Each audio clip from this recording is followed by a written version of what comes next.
Every week here on ESPN First Take, we pick a good college football matchup and then bring on student writers from each school to give us a little school spirit, a little information, and hopefully a little trash talk. This week we picked Georgia at Alabama, and there's already been plenty of smack talk flying around this one. Dan Sellers is the sports editor of the Crimson White at Alabama, and Tyler Estep is the sports editor at the Red and Black at Georgia. And they represent our student showdown, sort of like the Showcase Showdown, but nobody wins a dinette set or a free trip or anything like that. Sorry, guys. The best we can do is a little FaceTime.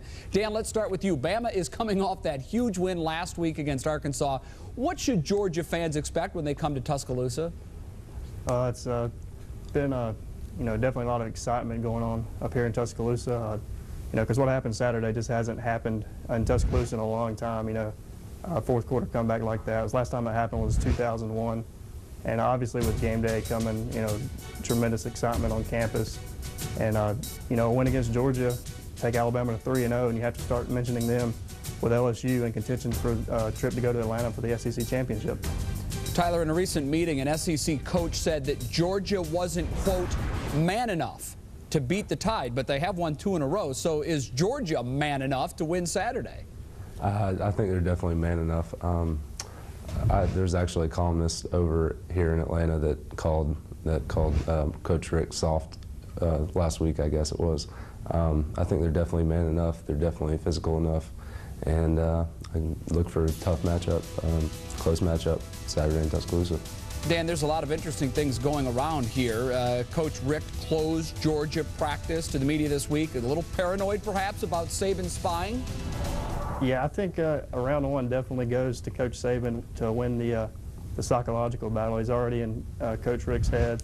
He hasn't closed practices since he's been there, and he's already changing things up. But you know that, he's like Coach Saban says, he wants his teams to be feared by opponents, and I think Coach Saban's the same way as a coach. I think other coaches just fear coaching against him. Tyler, there's a great quote I'm going to read to you from Bama defensive end Wallace Gilberry. He said this about quarterback Matt Stafford. I don't know anything about him yet, but after the game Saturday, I can tell you anything you want to know. His birthday, his telephone number, his home address. I'm serious because I will know. I've got to know where to send the flowers after the game. What's your reaction to that? That's a pretty good quote. Well, we've got a young offensive line holding back, but I think they'll step up to the challenge. It'll be interesting to see how they play in their first road game in the SEC, but I think Stafford won't have too much to worry about. Dan, Southern hospitality is usually in order, but I don't know that it will be this weekend. How will Bama fans welcome Uga the dog?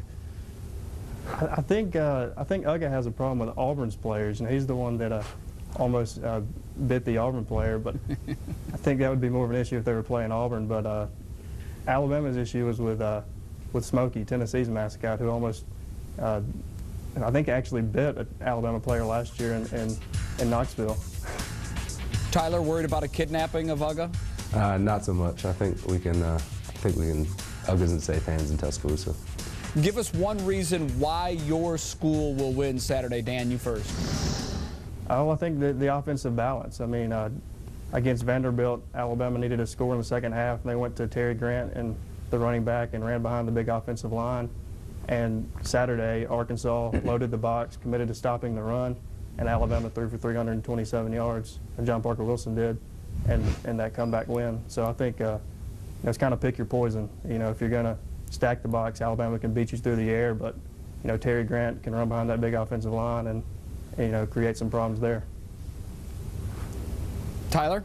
Yeah, I think, under Coach Rick, Georgia is 22-3, I believe, in SEC road games.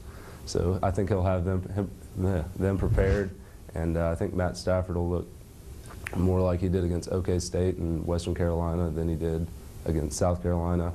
And I think Brian Evans will be able to shut down DJ Hall.